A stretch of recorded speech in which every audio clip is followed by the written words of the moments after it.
My name is Mohammad Shoaib.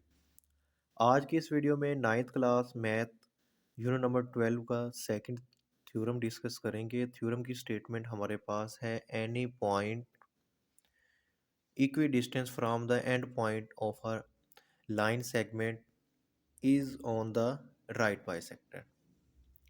सबसे पहले diagram को देख लेते हैं। ये हमारे पास डायग्राम आपको नज़र आ रही है।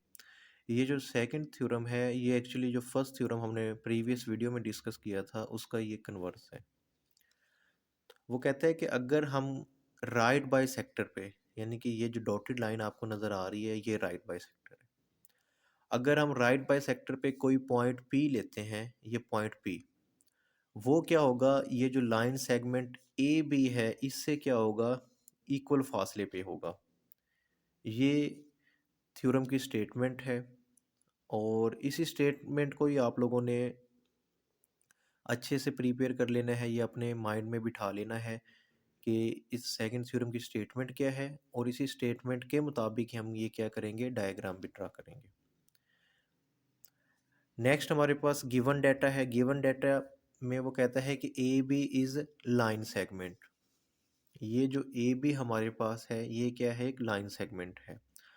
Point P is such that, ये जो पॉइंट पी है, ठीक है, ये पॉइंट का जो डिस्टेंस है पी से ए तक, यानी कि ये हमारे पास जो एंड पॉइंट ए है यहाँ तक, और इधर से ये जो एंड पॉइंट बी है किसका, इस लाइन सेगमेंट ए बी का, इस इन दोनों से ये क्या है, इक्वल फासले पे है। इस वजह से वो कहता है कि ये आपस में क्या है, कॉन्करेंट है। अच्छा, ये डायग्राम में आपको बता देता हूँ, ये डायग्राम आप लोगों ने किस तरह बनानी होगी, ठीक है। तो ये ऑलरेडी यहाँ पे बनी हुई है, जस्ट मैं आप लोगों को अंडरस्टैंड करवाने के लिए बता रहा हूँ कि ये डायग्राम आप लोग कैसे ड्रा करोगे, ठीक है। सबसे पहले तो आप लोगों ने ऐसे करें कि एक आप लोग लाइन सेगमेंट ड्रा कर लेनी है आप लोगों ने, ठीक है। तो आप क्या करना कि ये 6 सेंटीमीटर की आपने एक लाइन लगानी है, ठीक है। उसके बाद इसका जो सेंटर है, ठीक है, यानी कि 3 सेंटीमीटर, उस पर आप डॉट लगा लें, ठीक है, जो भी है। उसके बाद आपने एक लाइन, ठीक है, यानी कि ये हमारे पास ये जो लाइन मैंने ड्रा की है ना, इसको हम कहते हैं लाइन सेगमेंट। इसका एंड पॉइंट का नाम ए है और इस एंड पॉइंट का नाम बी है। अब इस लाइन सेगमेंट पे अगर हम कोई राइट बाय सेक्टर, यानी कि एक राइट बाय सेक्टर क्या होता है, मैंने पहले डिस्कस किया था, एक ऐसी लाइन होती है जो क्या करती है, लाइन सेगमेंट को मिड पॉइंट में से कट करती है या मिड पॉइंट में से पास हो जाती है या उसको दो इक्वल पार्ट्स में डिवाइड कर देती है, ठीक है। तो यहाँ पे देखें, ये मैंने डॉटेड लाइन की फॉर्म में मैं ये ड्रा कर रहा हूँ, ठीक है। तो ये मेरे पास क्या है, राइट बाय सेक्टर है। अब वो कहते हैं कि इस राइट बाय सेक्टर पे any point equi distance from the end points of a line segment is on the right by sector. कहते हैं कि इस राइट बाय सेक्टर पे एनी पॉइंट, कोई भी, आप यहाँ पे भी ले सकते हैं, यहाँ पे भी ले सकते हैं, यहाँ पे भी ले सकते हैं। तो लेट्स सपोज हमने यहाँ पे एक पॉइंट ले लिया, ठीक है। ये पॉइंट, इसको पॉइंट का नाम दे दिया पी का, ठीक है। यहाँ पे अगर हम कोई पॉइंट पी लेंगे ना, वो पॉइंट क्या होगा, इक्वी डिस्टेंस से होगा, कहाँ से, इधर end point A end point B, किसके, लाइन सेगमेंट के। ये क्या है, लाइन सेगमेंट है। तो उसके बाद आपने क्या कर देना है, इसको आपस में मिला देना है, ठीक है। अब वो कहता है कि ये जो पॉइंट पी था ये एंड पॉइंट ए और एंड पॉइंट बी से क्या होगा, इक्वल फासले पर होगा, ठीक है। तो ये हमारी क्या होगी, डायग्राम तैयार हो गई है। अच्छा, आगे देखते हैं। आगे हमारे पास जो चीज़ गिवन है उसमें, गिवन में आपको अगेन बता रहा हूँ कि A B is line segment. ये ए बी हमारे पास एक लाइन सेगमेंट है, ठीक है। ये क्या है, इक्वी डिस्टेंस पे है, यानी कि इस पे अगर एक पॉइंट हमने पी लिया सच डैट वो पॉइंट पी ए से और बी से आपस में क्या है, कॉन्ग्रुएंट है। नेक्स्ट हमने जो चीज़ प्रूव करनी है, the point P is on the right bisector of A B line, ठीक है। वो कहता है कि द पॉइंट पी, जो पॉइंट पी है ना, वो क्या है, राइट बाइसेक्टर है, किसका, लाइन सेगमेंट ए बी का। नेक्स्ट हमारे पास कंस्ट्रक्शन है। कंस्ट्रक्शन में वो कहता है कि join P to C the mid point of A B. अब देखें, अभी मैंने आपको बताया था कि ये जो पॉइंट पी हमने लिया है, इसको इधर से ए और इधर से बी से क्या कर देना है, ज्वाइन कर देना है, मिला देना है। नेक्स्ट हमारे पास उसके बाद आ जाता है प्रूफ, ठीक है ना, स्टेटमेंट और रीज़न। स्टेटमेंट और रीज़न में हम क्या लिखेंगे, वो कहता है कि ये जो हमने डायग्राम बनाई है, इस डायग्राम में हमें क्या मिल रही हैं, दो ट्राइंगल्स मिल रही हैं। अगर आप थोड़ा सा गौर करें तो इस ट्राइंगल पे, ठीक है, तो इसमें आपको नज़र आ रहा होगा दो ट्राइंगल्स हमारे पास हैं, ठीक है। अच्छा, ये जो हमारे पास ये पॉइंट ये था ना, ये जिस पॉइंट पे मिले हैं, इसको सी का नाम देना है आपने, ठीक है। और इस पॉइंट को हमने सी का नाम दे दिया, ठीक है ना। वो कहता है कि ज्वाइन पी टू सी, ये पी को हमने सी से मिला दिया था, ठीक है ना। The mid point of A B, तो ये हमारे पास जो लाइन ए बी है ना, ये सी इसका क्या है, मिड पॉइंट है। उसके बाद देखिए, अब इस डायग्राम में अगर आप देखें ना, तो आपको ट्राई मिल रही हैं, ठीक है। वो आपको कौन सी ट्राई मिल रही हैं, वो देखें। एक ट्राई मिल रही है ए सी और पी, यानी कि एक ट्राई क्या मिल रही है, ए सी पी। ये एक हमें ट्राइंगल मिल रही है, ये ट्राइंगल का सिंबल है, ठीक है। उसके बाद दूसरी ट्राइंगल हमें मिल रही है बी सी और पी, ठीक है। सेकंड ट्राइंगल क्या है, बी सी पी। वो कौन सी है, बी सी पी।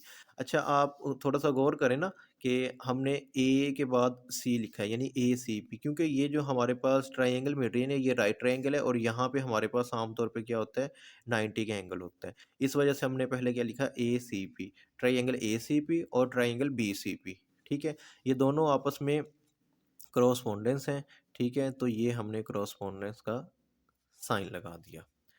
आगे वो कहता है कि हमारे पास P A congruent to P B. अब इसी डायग्राम को आपने देखते रहना है, ठीक है।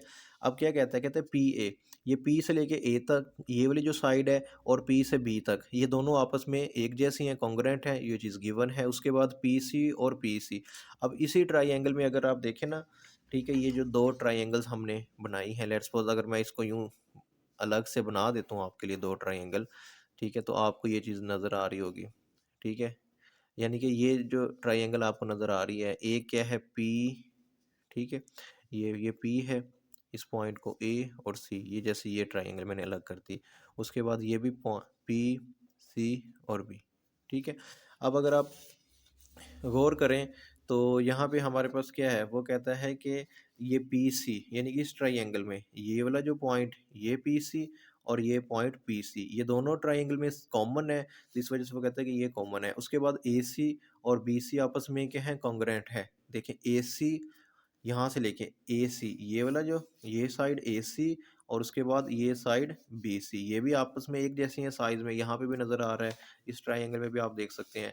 तो वो कहता है कि ये हमारे पास कंस्ट्रक्शन में है। नेक्स्ट वो रीज़न दे रहा है, वो कहता है कि सिंस हमारे पास ट्राइंगल ए सी पी और ट्राइंगल बी सी पी, ठीक है, ट्राइंगल ए सी पी, ठीक है, ए सी पी, ये वाली ट्राइंगल ए सी पी और बी सी पी, ये आपस में क्या है, कॉन्ग्रेंट है, यानी कि इनकी तमाम साइड्स आपस में क्या है, इक्वल है। इस वजह से हम इसे कहते हैं कि ये क्या है, कॉन्ग्रेंट है।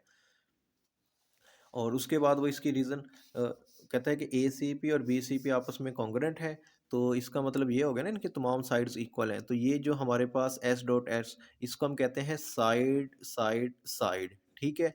तो ये इस पास्टुलेट के अकॉर्डिंग, यानी कि अगर दो ट्राइंगल्स आपस में उनकी तमाम साइड्स इक्वल हों, तो हम ये पास्टुलेट की रीज़न देते हैं। नेक्स्ट हमारे पास वो कहता है कि एंगल ए सी पी और एंगल बी सी पी, ये भी आपस में क्या होंगे, कॉन्ग्रेंट होंगे। देखें, A C P B C P. अब इस ट्राइंगल में देखें ना, ये जो ट्राइंगल्स मैंने बनाई है, यहाँ पे भी ये 90 का एंगल है और ये भी क्या है, 90 का एंगल है। तो वो कहते हैं कि एंगल ए सी पी और एंगल बी सी पी, ये आपस में क्या है, कॉन्ग्रेंट है, यानी कि ये दोनों एक जैसे हैं। अगर थोड़ा सा गौर करें ना, ये भी क्या है, 90 का है, और ये भी क्या है, 90 का। इसका मतलब दोनों एक जैसे हैं, हमने क्या कहते हैं, ये क्या है, कॉन्ग्रेंट है।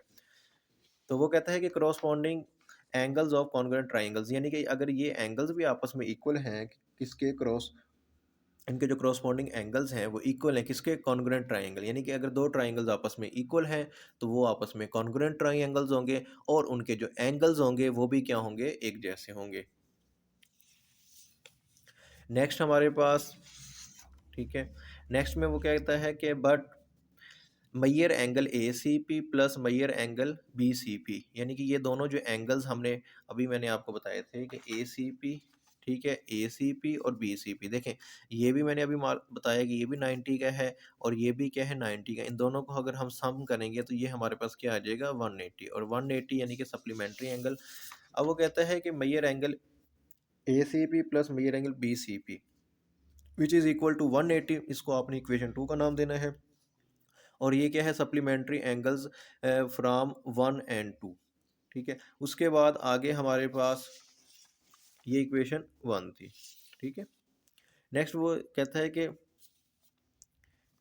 हमारे पास नेक्स्ट वो कहता है कि since measure angle A C P और equal to measure angle B C P, ये दोनों एंगल्स क्या हैं, अभी मैंने आपको बताया ये दोनों एंगल क्या हैं 90 के हैं। तो इसकी हमने रीज़न दी है कि सप्लीमेंट्री एंगल्स हैं फ्रॉम 1 and 2।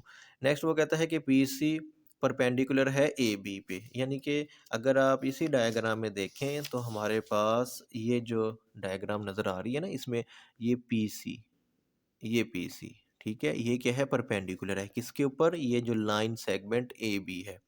तो यहाँ पे ये लिखा हुआ है P C perpendicular A B, P C perpendicular A B. तो वो कहता है कि measure angle A C P equal to 90, ये हमने प्रूव किया है। आल्सो सी ए और सी बी आपस में क्या है कॉन्ग्रुएंट, यानी कि सी से लेके ए तक ये सी ए और सी बी ये भी आपस में क्या है कॉन्ग्रुएंट है, इसको इक्वेशन 4 का नाम दे दें। और ये हमारे पास किस में आ जाती है इसकी रीज़न में, ये हमने चीज़ कंस्ट्रक्ट किया, ये कंस्ट्रक्शन में आ गई। PC is on the right bisector of AB, यानी कि ये जो PC है हमारे पास ये PC लाइन ये क्या है राइट बाइसेक्टर है किसका, ये लाइन सेगमेंट AB का फ्रॉम 3 and 4, इक्वेशन 3 और 4 की मदद से, ये जो इक्वेशन 3 और 4 इसकी मदद से हम ये बता रहे हैं कि ये हमारे पास क्या है राइट बाय सेक्टर है। तो उसके बाद हम कहेंगे कि the point P is on the right by sector of AB, यानी कि ये जो पॉइंट हमने P लिया है, ये पॉइंट P ये क्या है राइट बाय सेक्टर है किसका AB का। ठीक हो गया। उम्मीद है कि आपको ये लेक्चर समझ आ गया होगा। हमारे वीडियो को लाइक करें और ये हमारा जो चैनल है शोएब मैथ वाला, इसको भी लाजमी सब्सक्राइब करें और वीडियो को अपने दोस्तों के साथ शेयर करें। मिलते हैं नेक्स्ट वीडियो में। अल्लाह हाफिज़।